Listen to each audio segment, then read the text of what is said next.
యేసు రాజా నీ భవనములో రేయి పగలు వేచియుందును, స్తుతించి ఆనందింతును, చింతలు మరచెదను, నిన్ను స్తుతించి ఆనంది. ప్రభు అయిన యేసుక్రీస్తు నామములో చూడండి, 3 రోజుల నుంచి ప్రార్థనలో ఉంటున్నాం కదా. ఎక్కువగా ప్రార్థనలో ఉన్నప్పుడు దేవుని శక్తి ఎక్కువగా ఉంటుంది.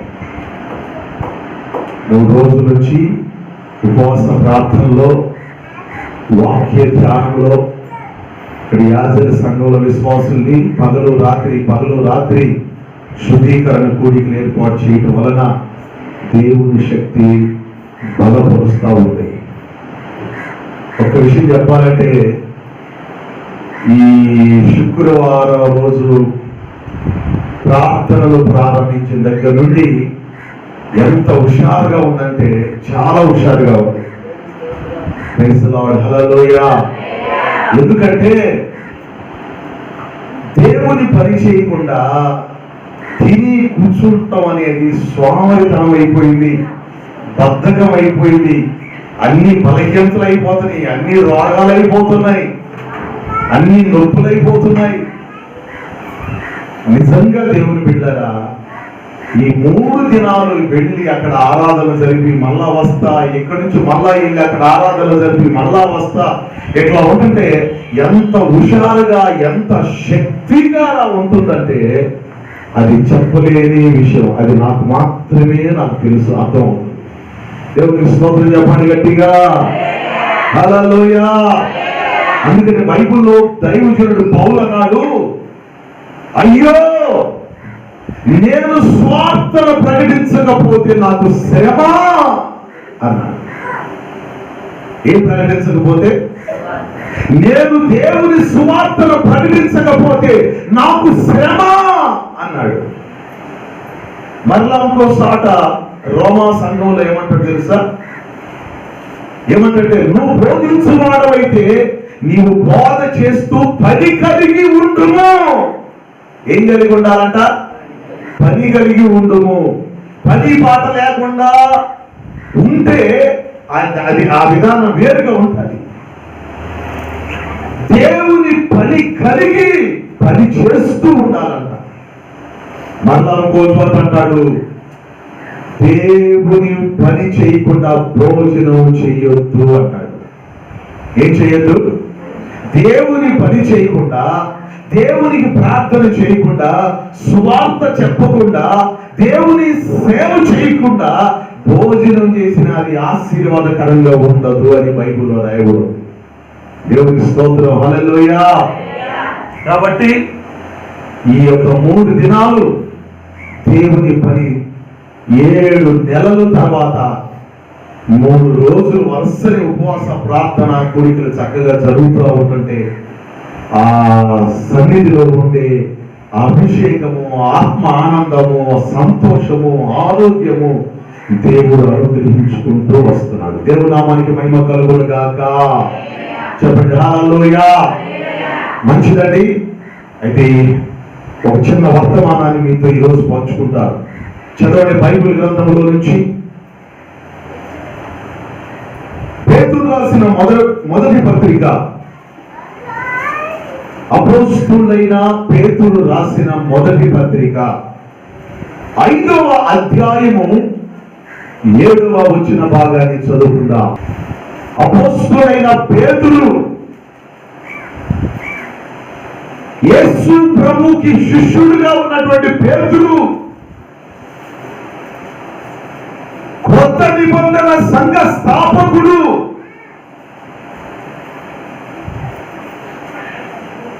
కదలని వాడు, తమకని వాడు, బలమైన బండలాగా ఉన్నటువంటి పేతురు తెలియపరుస్తున్నటువంటి మాటలు ఏంటంటే, నా ప్రియమైన దేవుని బిడ్డలారా, మీ చింత యావత్తు ఆయన మీద వేయండి. ఎవరి మీద? ఆయన అంటే ఎవరు? చెప్పాలి. ఎవరు ఆయన అంటే ఎవరు? యేసయ్య. ఆయన మీద మీ చింత యావత్తును వేయండి అని రాయబడింది. మీ అందరికీ ఒక మాట చెప్తారు. ఈ వాక్యాన్ని బట్టి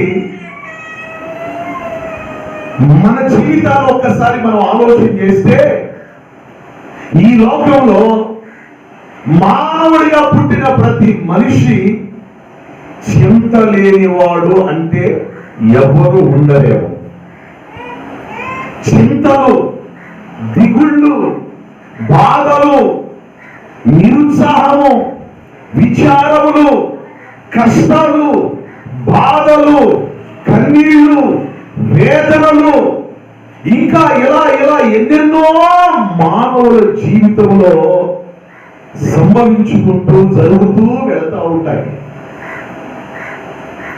ప్రతి మనిషికి ఏదో ఒక విధమైన చింతలు ఉంటానే ఉంటాయి. చింత లేని మానవుడు అంటే ప్రపంచంలో ఎవరు కూడా ఉండడేమో.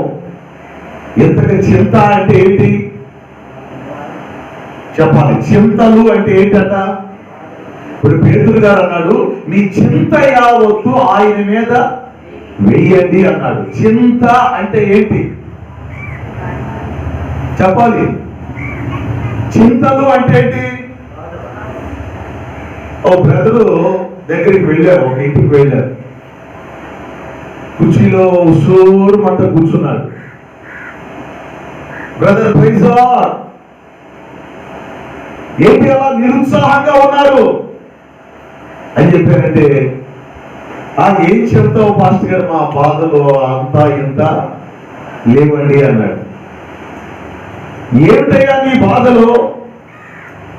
దేవునికి అసాధ్యమైనంత బాధలు నీకున్నాయా? అట్లని కాదు, ఎవరికుండే బాధలు వాళ్ళకి ఉంటాయి కదా పాస్టర్ గారు అన్నాడు. నీ బాధలు ఏంటి చెప్పన్నా అంటే,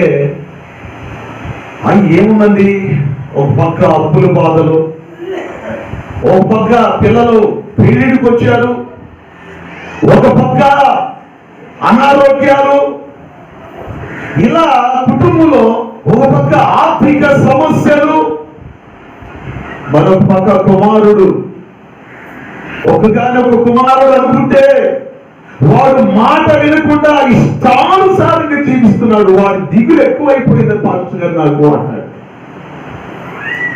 అంతేనా? నీ దిగుళ్ళని, నీ చింతలని నా ప్రభు మీద వెయ్యి, నా ప్రభు నీ చింతలన్నీ తొలగిస్తాడు. స్తోత్రం చెప్పండి గట్టిగా, చెప్పండి హల్లెలూయా.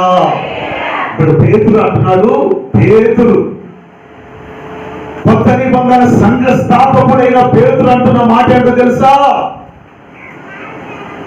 మీ చింత యావత్తు ఆయన మీద వెయ్యండి అని అంటున్నాడు. ఒకసారి మన బ్రతుకుల గురించి బెంగ ఎక్కువైపోతున్న కాలంలో మనం ఉన్నాం. దేని గురించి అని చెప్పండి? మన బ్రతుకుల గురించి, మన పిల్లల గురించి, మన కష్టాల గురించి, మన బాధల గురించి బెంగ అదే చింతలు ఎక్కువైపోతున్నటువంటి కాలంలో మానవులు ఉన్నారు.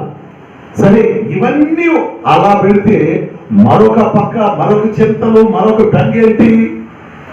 కరోనా తెగుళ్ళు. ఎప్పుడు ఎవరు ఏ సమయంలో ఏ తెగులు వచ్చి మీద పడిందో, ఏ తెగులు వచ్చి ఎప్పుడు ఎలా అలుముకుంటుందో అనేది అదొక చింత. అయితే ఇక్కడ అంటాడు, నీ చింత యావత్తు ఆయన మీద వేయి, నీ చింతలన్నిటిని తొలగించువాడు నా ప్రభు అయిన యేసు. యేసు. దేవునికి మహిమ కలుగును గాక. హల్లెలూయా. శాంతి సమాధానం లేక భవిష్యత్తు మీద భయముతో, నిరాశతో అనేక మంది సతమతం అవుతున్న కాలంలో మనం ఉన్నాం. అయితే ఎన్ని విధాలుగా మనం జీవిస్తున్నా, ఎన్ని విచారాలతో మనం జీవిస్తున్నా, నీ చింతలన్నీ తొలగిపోయే ఉపాయము దేవుడు లేఖనాలలో నుండి ప్రభు మనతో మాట్లాడబోతున్నాడు. దేవునికి స్తోత్రం. నీ చింతలన్నీ తొలగించువాడు, నీ నిరుత్సాహము, నీ విచారములు, నీ బాధలు, నీ కష్టాలన్నీ తొలగిపోయే ఉపాయమును నా ప్రభు మనకు దాచిపెట్టి ఈ రోజు మనతో ప్రభు మాట్లాడి మన చింతలు తొలగించబడే అవకాశాలు దేవుడు మనకు అనుగ్రహిస్తున్నాడు. దేవుడికి స్తోత్రం చెప్పండి, గట్టిగా చెప్పండి హల్లెలూయా. అయితే ఒక విషయం, మరి చింతలన్నీ తొలగిపోయే మార్గం ఏమిటో ప్రభు మనకు చెప్తున్నాడు. కాబట్టి మానవునికి, ఏ కుటుంబానికైనా ఏ చింతలన్నా ఉన్నాయి, ఏ నిరుత్సాహమైనా ఉన్నది, ఎన్ని ఇబ్బందులు, బాధలు, కష్టాలు ఎన్ని అన్నా ఉన్నాయి. నాకు ఉంటాయి, చెప్పే నాకు ఉంటాయి, వినే మీకు కూడా ఉంటాయి. కానీ ఆ చింతలన్నీ తొలగిపోయే మార్గాన్ని దేవుడు మనకు చూపిస్తున్నాడు. దేవుడికి స్తోత్రం చెప్పండి గట్టిగా. బైబిల్లో ఒకసారి ఏమన్నాడంట, శోధన సహించువాడు ధన్యుడు. అతడు శోధన కాలంలో నిలిచి ఉండేవాడైతే ఆ శోధనల నుంచి తొలగించుకొని తప్పించుకునే మార్గాన్ని దేవుడు మనకి ఇస్తాడట, చూపిస్తాడట. శోధనల నుంచి మనల్ని తప్పించుకునే మార్గాన్ని దేవుడు మనకు చూపిస్తాడు. అలాగే ఈ చింతలు, ఈ బాధలు, ఈ కష్టాలన్నిటిలో నుండి తొలగిపోయే మార్గాన్ని దేవుడు మన బైబిల్ గ్రంథంలోనే దేవుడు చూపిస్తున్నాడు. ఆయన మాట ద్వారా దేవుడు మనకి విడుదల కలుగు చేయబోతున్నాడు. ఈ సమయంలో కొన్ని విషయాలు మీతో పంచుకుంటాను, గమనించండి. యేసు ప్రభు చెప్పాడు, నేను కొన్ని పాయింట్స్ చెప్పక ముందు నా ప్రభు చెప్పిన కొన్ని మాటల్ని ఆ వాక్యము ద్వారా మీతో పంచుకుంటాను. ఇందాక పేతురు ఏమన్నాడు, మీ చింత యావత్తు ఆయన మీద వేయండి, ఆయనే మీ చింత యావత్తును తొలగిస్తాడు అని చెప్పాడు. రెండో మాట చూడండి, కీర్తనల గ్రంథం 55వ కీర్తన 22వ వాక్యాన్ని ఒకసారి చూడండి. కీర్తనల గ్రంథం 55:22, నీ భారము యెహోవా మీద మోపము, ఆయనే నిన్ను ఆదుకొనును. నీతిమంతులను ఆయన ఎన్నడను కదలనీయడు. స్తోత్రం చెప్పండి గట్టిగా, చెప్పండి హల్లెలూయా. ఏమంటాడు ఇక్కడ, నీ భారములు యెహోవా మీద మోపు. మన మానవుని జీవితంలో ఎన్ని భారాలండి, ఎన్ని బరువులు, ఎన్ని బాధ్యతలు, ఎన్ని భారాలు, ఎన్ని కష్టాలు. ఇవే చింతలు, బాధలంటే ఇవే.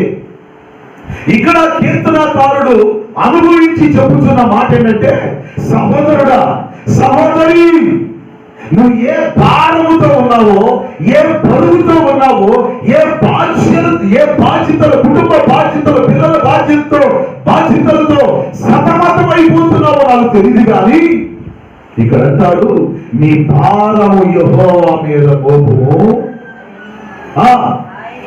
ఆయనే నిన్ను ఆదుకుంటాడు. ఎందుకంటే నీతిమంతులైన వారిని ఆయన ఏం చేస్తాడంట, కదలనివ్వడు, చెదరనివ్వడు, పోడవనివ్వడు.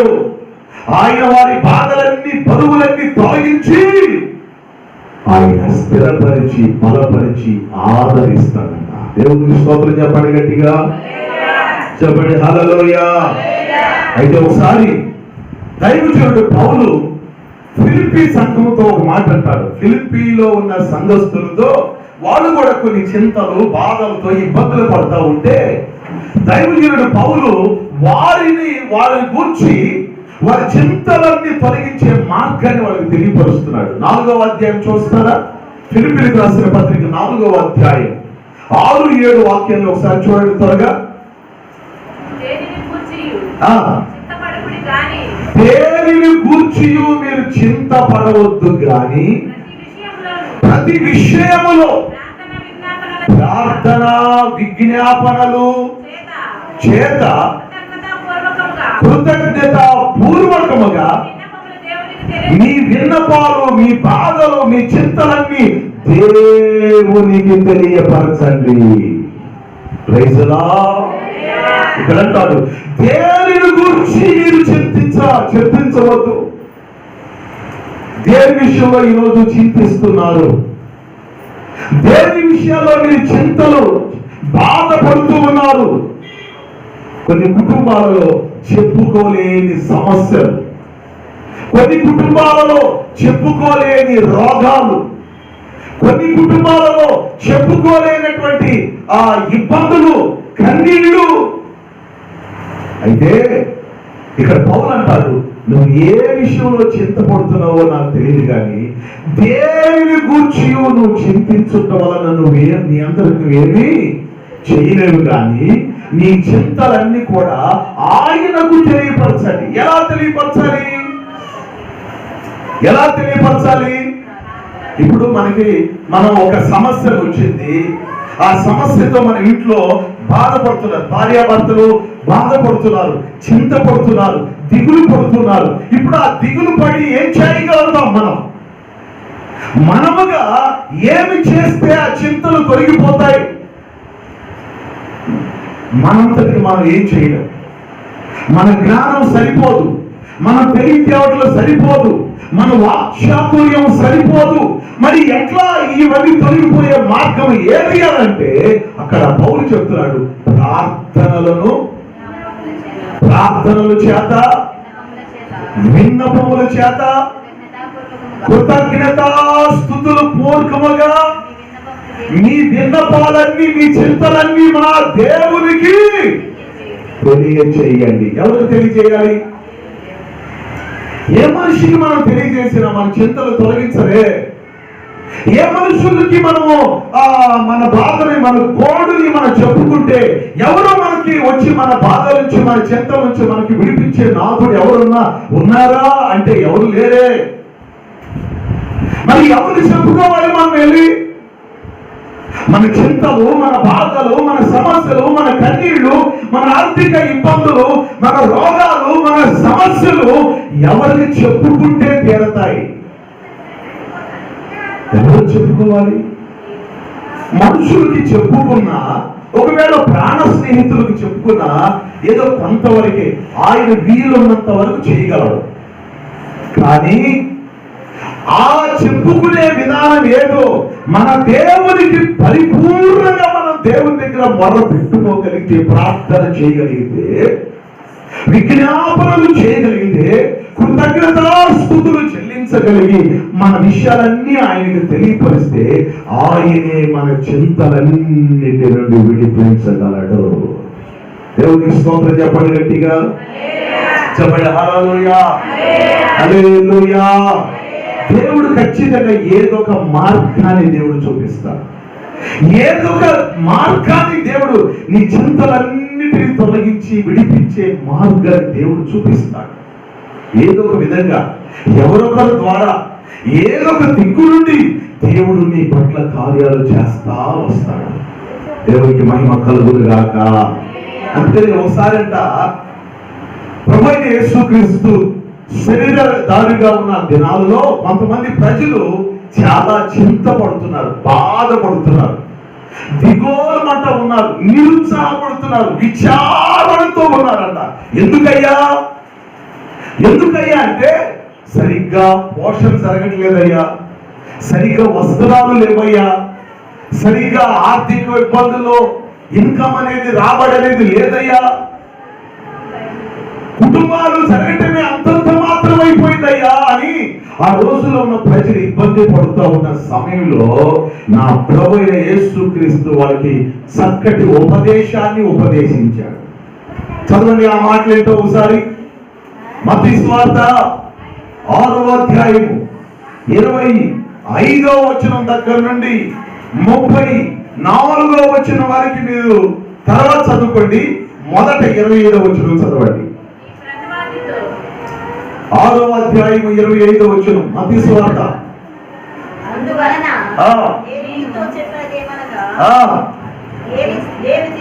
ప్రభువైన యేసుక్రీస్తు వారు చెప్తున్నాడు, ప్రజలారా ఏమి తిందుమా, ఏమి త్రాగుదుమా అని మీ ప్రాణాల గురించి, మీ ప్రాణములను గురించి ఏమి ధరించుకుందామా అని మీ దేహమును గురించి చింతపడవద్దు.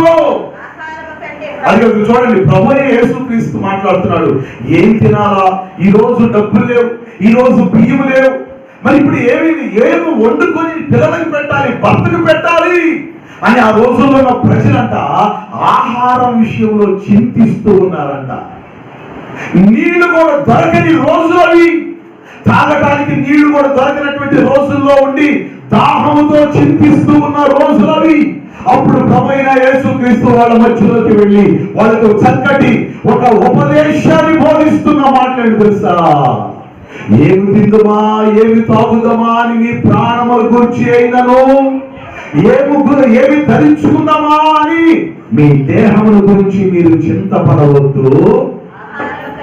ఆహారం కంటే, ప్రాణమును, వస్త్రాల కంటే మీ దేహమును, చూడండి, వస్త్రాల కంటే మీ దేహమును, అక్కడ నుంచి చెప్పండి. అది ఆ మాట చదివా, వదిలేసారా మరి?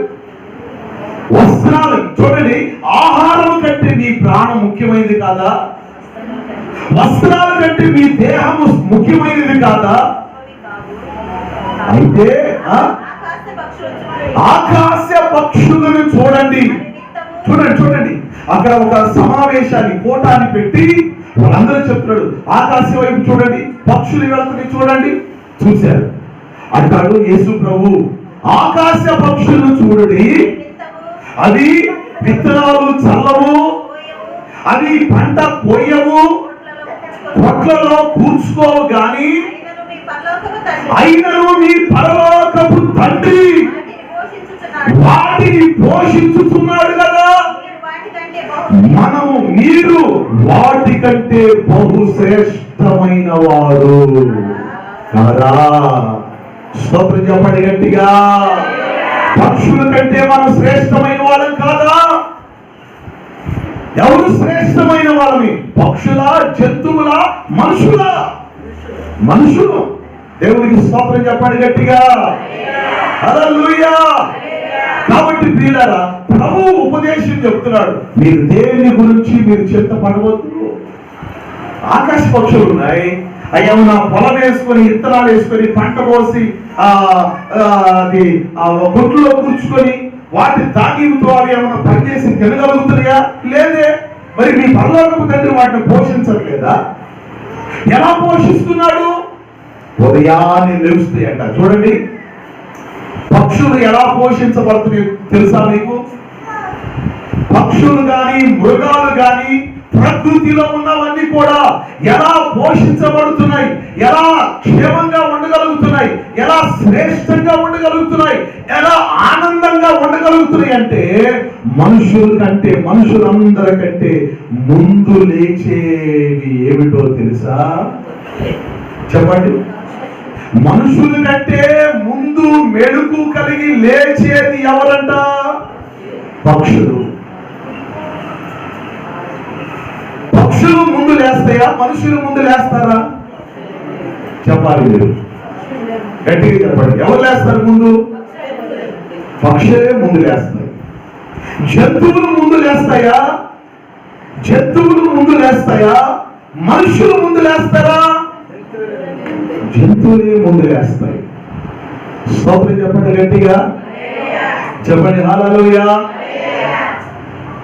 ఇప్పుడు కోడి పుంజు ఉంది, కోడి పుంజులు ఉన్నాయి. కోడి పుంజులు రాత్రి వేళ సమయంలో ఎప్పుడెప్పుడు కోస్తాయి? ఎప్పుడు కోస్తాయి? ఎప్పుడు కోస్తాయి తెలుసా? మధ్యరాత్రినా అనేది 12 గంటల టైం అని ఏమంటారు? కాదు, వేకువజాము వేరు, నడిజాము టైములో, అంటే రాత్రి 12 గంటల టైములో ఒక్కసారి కోడి పుంజు వస్తాయి. తెలుసా మీకు? దేవుడికి స్తోత్రం చెప్పండి గట్టిగా. కోడి పుంజులకి జాముల లెక్క తెలుసు, పక్షులకి ఏ జాములో లేవాలో తెలుసు. కోడి పుంజులు జాముకు ఒకసారి ఖచ్చితంగా అవి కోత పెడతాయి. మధ్యరాత్రిలో 12 గంటల సమయంలో మీకు ఎలా తెలుసా అని మీరు అంటారేమో. మా దగ్గర 2 కోడి పుంజులు ఉన్నాయి. అవి ఎప్పుడెప్పుడు అరుస్తా ఉంటాయా అనేది నేను గమనిస్తా ఉంటా. దేవునికి స్తోత్రం చెప్పండి గట్టిగా. పిల్లగా అవి అయిపోయిన తర్వాత వేకువజాములో అవి మళ్ళీ కోత అయితే ప్రారంభిస్తాయి. ఎప్పుడో తెలుసా? 3 గంటల తర్వాత. ఇక ఆ తర్వాత మళ్ళీ 5 గంటలు 6 గంటల కాడికి వచ్చిన తర్వాత 5 గంటల నుంచే అవి 4-5 గంటల కానించి పక్షులన్నీ కూడా కోలాకాలం చేస్తూ ఉంటాయి. పరమగీతాల్లో రాయబడింది, పక్షులు కోలాహలం చేస్తున్నటువంటి వేళాయను. పిల్లరా, మానవుడి కంటే మనుషులందరికంటే ముందుగా నిద్ర మేలుకునేవి పక్షులు. మనుషులందరికంటే ముందుగా నిద్ర మేలుకునేవి జంతువులు. దేవునికి స్తోత్రం చెప్పండి గట్టిగా. ఒక విషయం, అవి లేచి మేలుకొని ఏం చేస్తాయి? సరే, మనం నిద్ర నుంచి మేలుకున్న తర్వాత మనం ఏం చేస్తాం చెప్పండి ఒకసారి. మహా అయితే 5 గంటలకు లేస్తాం, లేకపోతే 5:30, 6. కొంచెం నిద్రపోతోళ్ళు అయితే అప్పుడప్పుడు 7 అవ్వచ్చు, 8 అవ్వచ్చు. ఖచ్చితంగా పక్షులు వేకువజామున 4 గంటలకు నుంచే అవి పక్షులు కోలాహలం చేస్తే దేవునికి ప్రార్థన చేస్తాయి. ఆ మాటలు బైబిల్లో రాయబడి ఉన్నాయి. పక్షులంట వేకువనే లేచి తెల్లవారక మునిపే, మనుష్యులు లేవక మునిపే పక్షులు లేచి అరుస్తా ఉంటాయి అంట. ఆ అరుపులే కేకలు ఏమిటో తెలుసా? అవి వాటి భాషలో దేవునికి మొరపెడుతున్నాయి, వాటి భాషలో దేవునికి ప్రార్థన చేస్తున్నాయి అని యోబు గ్రంథంలో రాయబడి ఉన్నాయి. దేవునికి మహిమ కలుగును గాక. హల్లెలూయా. కాబట్టి ప్రియులారా, అవి లేవటంలోనే దేవునిని స్తుతిస్తాయి కాబట్టి, దేవునికి ప్రార్థన చేస్తాయి కాబట్టి ఆ రోజంతా పక్షులు పోషించబడతాయి. దేవునికి స్తోత్రం చెప్పండి గట్టిగా. హల్లెలూయా. ఆ తర్వాత పోషించబడటమే కాదు, ఆ రోజు అవి లేచినప్పుడు ఏమని ప్రార్థన చేస్తాయి అంటే, ఈ రోజు మాకు మా అనుదిన ఆహారం నేడు మాకు దయచేయమని ప్రార్థన చేస్తాయి.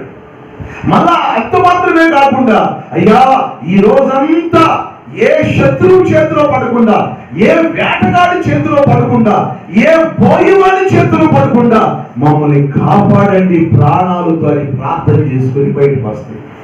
దేవునికి స్తోత్రం చెప్పండి గట్టిగా. బయటకు వచ్చి అప్పుడు ఆహారం కోసం అవి ప్రయాణం చేస్తాయి అంట. ఆహారం కోసం ప్రయాణం చేస్తాయి, ఆహారం కోసం వెతుకుతా ఉంటాయి. ఆహారం ఎక్కడ దొరుకుతుందా అని వెళ్ళి ఆహారం తిని వాటి కడుపుని నింపుకొని మళ్ళా ఆహారాన్ని ఎక్స్ట్రా తీసుకొని ఆ గూటిలోకి వచ్చి గూటిలో ఉన్న పిల్లలకి ఆహారం పెడుతూ ఉంటాయి. దేవునికి స్తోత్రం చెప్పండి గట్టిగా. ఆ విధంగా దేవుడు వాటిని పోషిస్తూ ఉన్నాడు, కాపాడుతూ ఉన్నాడు.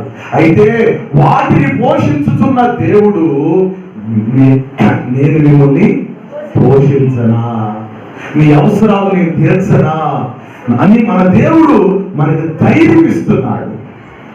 మీరు వాటికంటే మీరు శ్రేష్టమైన వారు అని ప్రభు మనతో చెప్తున్నాడు. దేవుని స్తోత్రం చెప్పండి గట్టిగా.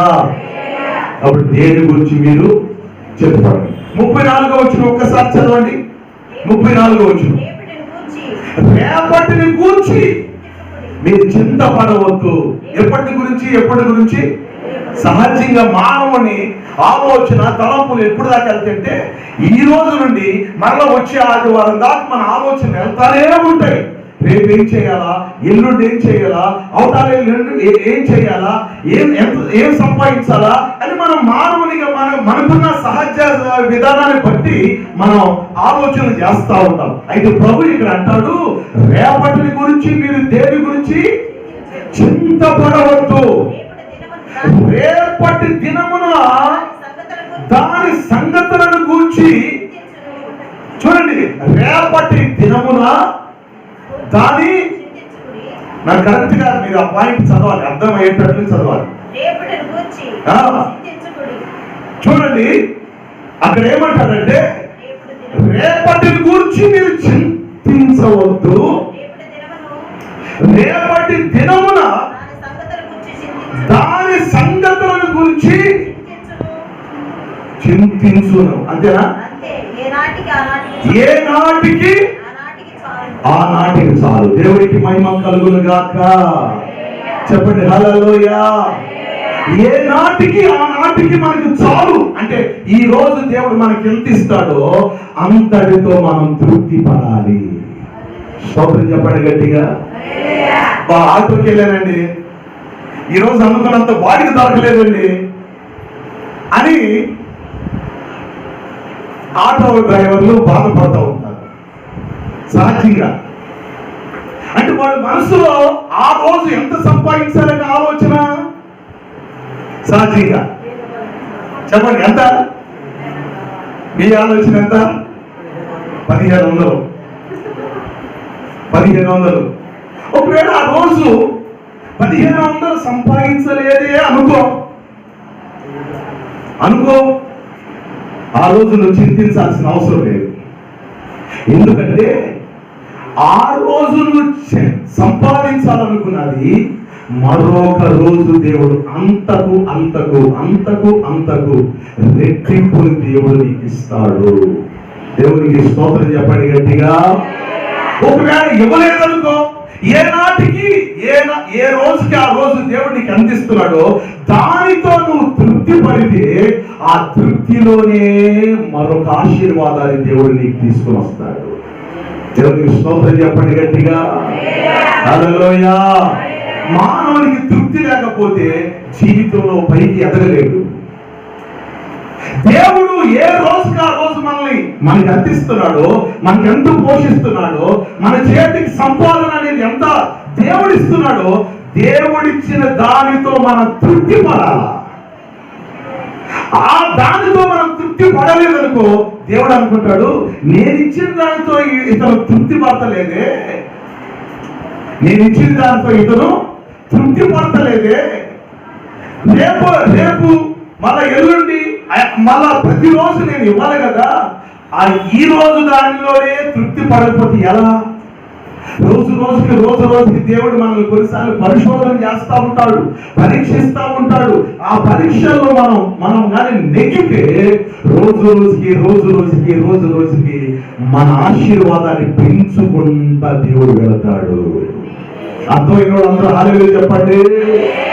హల్లెలూయా, హల్లెలూయా.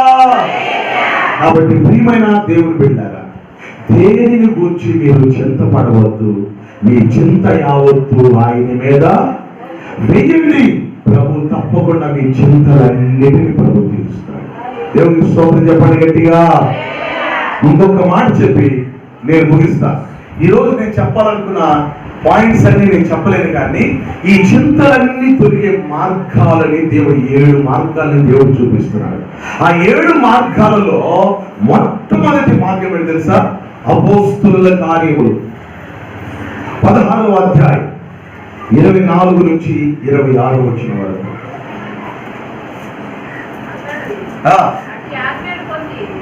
గట్టిగా చదవాలా?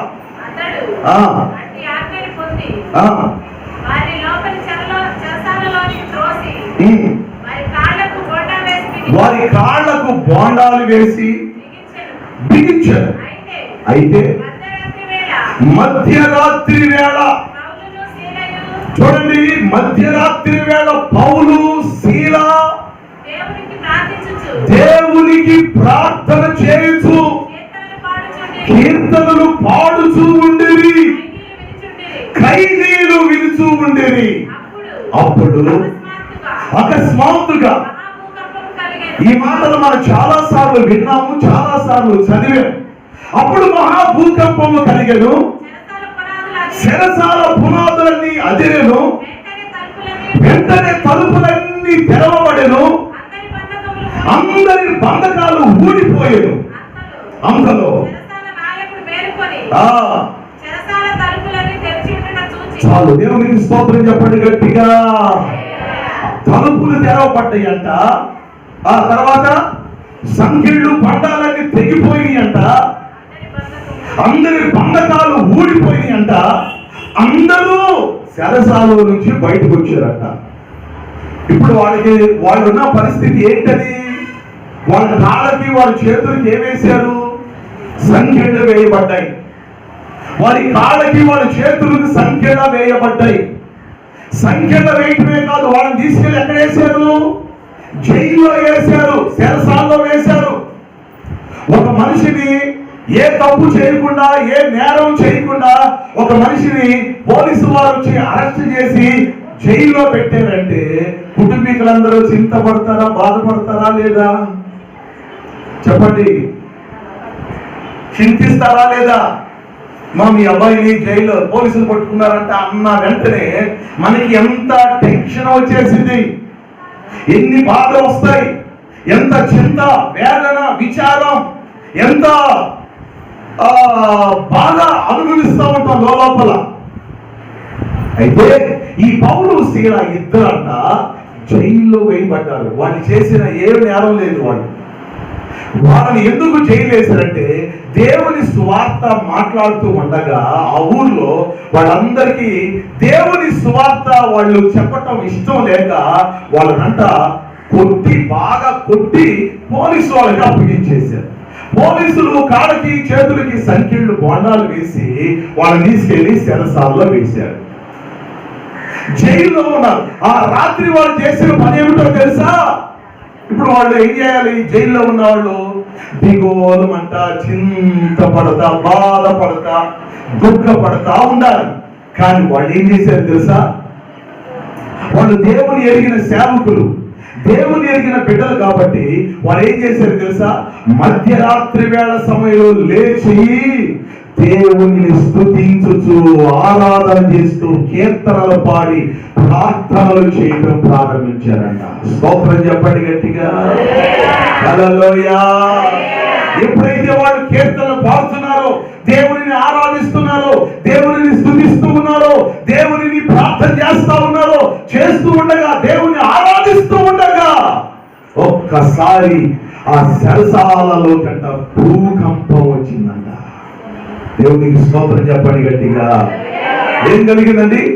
భూకంపం చెలరేగింది. భూకంపం చెలరేగిన వెంటనే చెరసాల పునాదులన్నీ కదిలిపోయాయి. తర్వాత సంఖ్యలన్నీ ఊడిపోయాయి. తర్వాత తలుపులన్నీ తెరవబడ్డాయి. అక్కడ ఎన్ని అద్భుతాలు దేవుడు జరిగించాడు వాళ్ళ ద్వారా. వాళ్ళ చింతలన్నిటిని దేవుడు తొలగించాడు. ఆ రాత్రి, మంచి రాత్రుల్లో ఆ అద్భుతాన్ని దేవుడు ఆ ఒక చెరసాల నాయకుడు చూసి చనిపోదామని, ఆత్మహత్య చేసుకుందామని ఒక అతను, ఆ చెరసాల నాయకుడు కత్తి తీసుకుని పొడుచుకోబోయాడు. పౌలు సీల ఆపారు. చెరసాల నాయకుడు కుటుంబానికి ఆ రాత్రి వాక్యం చెప్పారు. రాత్రి రక్షించబడ్డారు. రాత్రి బాప్తిసం పొందారు. దేవునికి మహిమ కలుగును గాక. చెప్పండి హల్లెలూయా, హల్లెలూయా.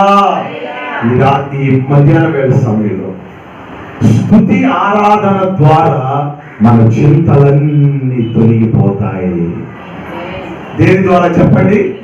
స్తుతి ఆరాధన ద్వారా మన చింతలన్నీ తొలగిపోతాయి. రెండవదిగా ప్రార్థన ద్వారా మన చింతలన్నీ తొలగిపోతాయి. దేని ద్వారా చెప్పండి? ప్రార్థన ద్వారా. మూడవదిగా విశ్వాసము, అంటే ఫెయిత్, నమ్మకము. దేవుని మీద మనం నమ్మకాన్ని తగ్గకుండా మనం చూసుకుంటే మన నమ్మకమే, మన విశ్వాసమే మన చింతలన్నిటి నుండి మనకు విడుదల కలుగు చేస్తుంది. దేవుని స్తోత్రం చెప్పండి గట్టిగా, హల్లెలూయా. ఇక తర్వాత దేవుని ప్రేమ ద్వారా మన చింతలన్నీ తొలగిపోతాయి. దేని ద్వారా చెప్పండి? ప్రేమ.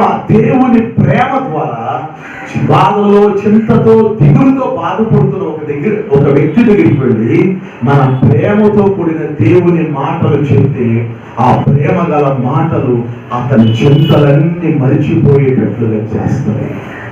దేవునికి స్తోత్రం చెప్పండి గట్టిగా.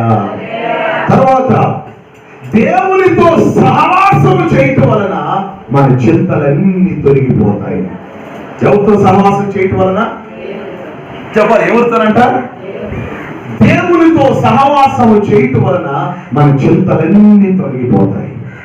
తర్వాత వాక్యము ద్వారా మన చింతలన్నీ తొలగిపోతాయి.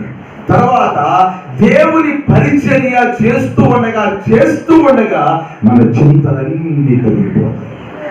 7 విషయాలు చెప్పారు. మొదటిది, మన చింతలన్నీ ఆయన మీద మనం వేయాలి. మన చింతలన్నీ తొలగే మార్గాలు 7 మార్గాలను దేవుడు చూపిస్తున్నాడు. అందులో మొదటి మార్గం ఏంటంటే స్తుతి ఆరాధన ద్వారా నీ చింతలన్నీ తొలగిపోతాయి. నెంబర్ 2, ప్రార్థన చేయటం ద్వారా నీ చింతలన్నీ, నీ సమస్యలన్నీ తొలగిస్తాడు. నెంబర్ 3 ఏంటంట? విశ్వాసము, నమ్మకము ద్వారా నువ్వు దేవుని యందు నమ్మిక ఉంచితే, దేవుని మీద నమ్మకం పెట్టుకుంటే, ఎక్కడ సందేహం అనేది రాకుండా, ఎక్కడ కూడా నువ్వు నిరుత్సాహపడకుండా నమ్మికతో నువ్వు ఉన్నట్లయితే నీ నమ్మిక చొప్పున నీ చింతలన్నిటిని నా దేవుడు తొలగిస్తాడు. దేవుడికి స్తోత్రం చెప్పండి గట్టిగా. నెంబర్ 4, 4వదిగా దేవుని ప్రేమ ద్వారా మన చింతలన్నీ తొలగిపోతాయి. ఇంకా చెప్పారు కదా, చింతలతో, బాధలతో ఇబ్బంది పడుతున్న వాళ్ళ దగ్గరికి వెళ్ళి మనం దేవుని ప్రేమతో కూడిన 4 మాటలు చెప్తే ఆ మాటలు వారికి ఏం చేస్తాయంట? ఓరట కలిగి చేస్తాయి. ఏం కలుగు చేస్తుందండి? ఓరట కలిగి చేస్తాయి. నెంబర్ 5, దేవునితో సహవాసం చేయాలి. ఎవరితో సహవాసం చేయాలంట? దేవునితో సహవాసం. ఎవరితో పడితే వాళ్ళతో నువ్వు సహవాసాలు చేస్తే పాడైపోతావు, ఇంకా నీ చింతలు ఎక్కువైపోతాయి. మన ఒక హైదరాబాద్ నుండి ఒక ఫ్యామిలీ నాకు ఫోన్ చేశారు. అంటే మన ఏరియా వాళ్ళే వెళ్ళి అక్కడ ఉన్నారు. ఒక తల్లి భయంకరంగా ఏడుస్తుంది ఫోన్ చేసి, నా పిల్లలు పాడైపోయారు, తాగుడికి బానిసలైపోయారు, చెడిపోయారు, చాలా కుటుంబం గురించి ఎంత భయంకరంగా చెప్పారంటే నేనే చాలా బాధపడ్డాను. దేవునితో సహవాసాన్ని తొలగించుకుంటే మన ఫ్యామిలీ చింతల్లోకి, బాధల్లోకి వెళ్ళిపోయే పరిస్థితులు వస్తాయి. ఇక 6వదిగా వాక్యము ద్వారా మన చింతలన్నిటినీ దేవుడు తొలగిస్తాడు. బైబిల్లో రాయబడింది, నీ వాక్యము నన్ను బ్రతికించినది, నా బాధలలో ఇదే నాకు నెమ్మది కలుగు చేసి. నీ చింతలన్నీ తొలగించి నీ బాధల్లో నెమ్మదిని కలుగు చేసేది నా దేవుని వాక్యం. నేను చెప్పుని మాట ఏంటంటే, దేవుని పని చేసేవారికి చింతలు తొలగిపోతాయి. ఏ పని చేసేవారికి? చెప్పాలి. ఏ పని చేసేవారికి? పని అంటే పరిచర్య, పరిచర్య అంటే పని. దేవుని ఇంటిలో మనం దేవుని పని ఏదైతే మనం చేస్తామో, చెప్పినది కానీ చెప్పనిది కూడా చెప్పకుండా కూడా మనం చేసినప్పుడంట, దేవుని పనిని మనం చేస్తూ ఉన్నప్పుడు దేవుడంట మన చింతలన్నిటిని తొలగిస్తా ఉంటాడు. ఒక్కొక్కటి తొలగిస్తా ఉంటాడు. దేవుని పనిని అట్లాగా పెట్టి పాడు పెట్టి బూజు పట్టి పాడైపోయిందా అట్లాగే పెట్టామనుకో, మన కుటుంబాలు చింతలు ఎక్కువగా ఉంటాయని బైబిల్ సెలవిస్తావు. అందుకని బైబిల్లో రాఉంది, నా ఇంటిని కూర్చున్న ఆసక్తి నన్ను భక్షించుచున్నది. నా దేవుని మందిరాన్ని ఎవరు పట్టించుకోకపోతే వారి కుటుంబాల్లో చింతలు ఎక్కువైపోతాయంట. కాబట్టి ప్రియులారా, ఈ మధ్యాహ్నం నేను ముగిస్తా ఉన్నా. పేతురు భక్తుడు అంటాడు, మీ చింత యావత్తు ఆయన మీద వేయండి, మీ చింతలన్నిటి నుండి ఆయన మిమ్మల్ని విడిపిస్తాడు. ఆయన మీద నువ్వు నమ్మకం ఉంచు, స్తుతి ఆరాధన చేయి, ప్రార్థన చేయి. నా దేవుడు నీ చింతలన్నిటిని తొలగించి నిన్ను, నీ కుటుంబాన్ని, నీ పిల్లలందరినీ ఆశీర్వాదకరంగా సంతోషదాయకంగా దేవుడు నిలబెడతాడు. ఆమేన్. దేవుడి మాటలు దీవించును గాక. ఆమేన్. చింతలు మరచెదను, నిన్ను స్తుతించి ఆనందింతును. చింతలు మరచె